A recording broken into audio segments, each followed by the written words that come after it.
बिस्मिल्लाहिर्रहमानिर्रहीम। अस्सलाम वालेकुम वरहमतुल्लाहि वबरकातुहू। फ्रेंड्स, आप सब कैसे हैं? उम्मीद करती हूँ कि आप सब खैरियत से होंगे।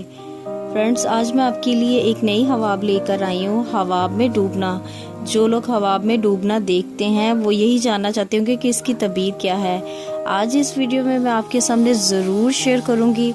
और फ्रेंड्स, वीडियो को शुरू करने से पहले मेरी आपसे रिक्वेस्ट है कि अगर आपने मेरे चैनल को अभी तक सब्सक्राइब नहीं किया तो प्लीज़ मेरे चैनल को जल्दी से सब्सक्राइब कर लें। और अगर आपको मेरी ये आज की वीडियो अच्छी लगे तो इसे लाइक करना ना भूलिएगा। और फ्रेंड्स, हम बढ़ते हैं आज की अपनी वीडियो की जानिब।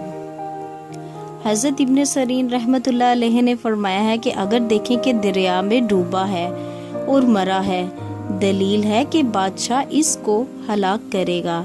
अगर देखे कि पानी इसको नीचे ले गया है फिर ऊपर लाया है और मरा नहीं है, दलील है कि दुनिया के काम से हाथ उठाएगा और दीन की इस्लाह और आखिरत का रास्ता तलाश करेगा। हज़रत जाबिर मगरिबी रहमतुल्लाह अलैह ने फरमाया है कि अगर देखें किसी मकान या दुकान या बाग में डूब गए हैं तो दलील है कि किसी मुश्किल काम में आजिज होगा और आखिरकार रिहाई पाएगा। हज़रत जाफर सादिक रहमतुल्लाह अलैह ने फरमाया है कि हवाब में डूबना 4 वजह पर है।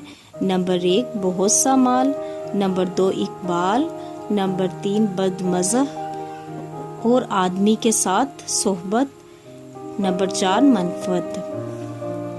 फ्रेंड्स, आज की इस वीडियो को मैं यहाँ पे खत्म करती हूँ। अगर आज की वीडियो आपको अच्छी मेरी लगी हो तो मेरी वीडियो को ज़रूर लाइक कर दीजिएगा। और जिन लोगों ने मेरे चैनल को अभी तक सब्सक्राइब नहीं किया, प्लीज़ मेरी उनसे रिक्वेस्ट है कि मेरे चैनल को ज़रूर सब्सक्राइब कर लें।